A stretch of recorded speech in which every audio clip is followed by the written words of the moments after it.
Yo, what's going on YouTube? This is KicksArt here to show you guys how to draw the Yeezy Boost 350 step by step. As usual, we're going to start off by making two squares right next to each other, and then we're going to have a line dividing the two squares into top and bottom halves. Afterward, I'm going to make a vertical line on the bottom right hand quadrant, as well as a vertical line going through that initial left square. Then I'm going to go ahead and add one more line, dividing the bottom half of the squares into halves one more time. These will be your guidelines for drawing the rest of the shoe. As usual, we're going to start with the outsole. Notice where I put the lines in relation to where we have the guidelines. The key thing to point out is that the heel is not as curvy as the toe, and that in the middle of the outsole it goes a little bit underneath the original baseline to give us some more depth. Now I'm going to start outlining the upper, as well as working on the sock liner. Next I'm going to add the pull tab, and to finish off the outsole, use that last guideline that we added as a reference for the positioning on where you should put your lines.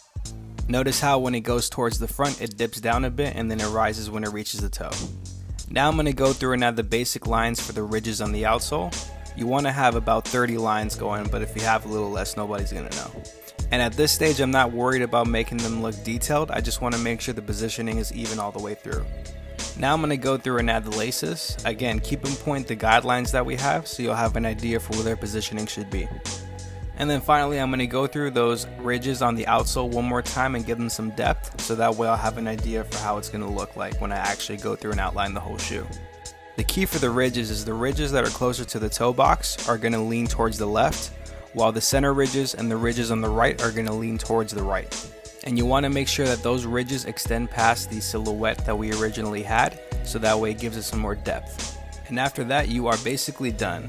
Alright guys, and as always, let me know what sneaker you'd like to see me draw tomorrow. Now for the rest of this shoe, I'm going to go through and outline it with the black micron marker.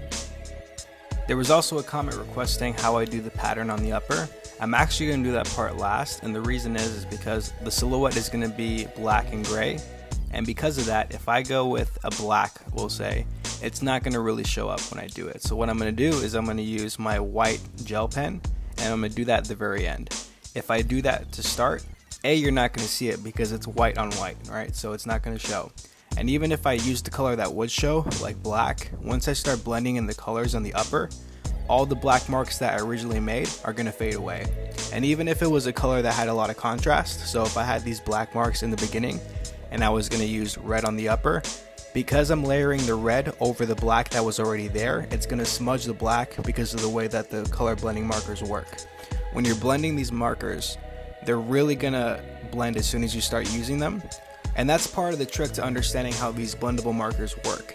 You really want to make sure that you know the order in which you're going to go about doing something, so that way you won't screw yourself over after you've already started. If I were to go over the upper with the black marker that I have now and then just do all those detail work and then go over with the red would push some of that black ink away from its original point, and it would make all those black lines really fuzzy by the time I'm done blending, and that wouldn't look good. So to avoid that, I would do that part at the end. In this case, with the gel pen, if I do it at the end, it might lighten up a little bit instead of just being pure white based on the density of the gel pen, but at least it would be more noticeable and it wouldn't smudge as I'm applying it. The key to having a good looking blend on your drawings is understanding when to blend and how to blend. So you always want to kind of think about that prior to working on any drawing, and that can save you a lot of time and a lot of marker ink.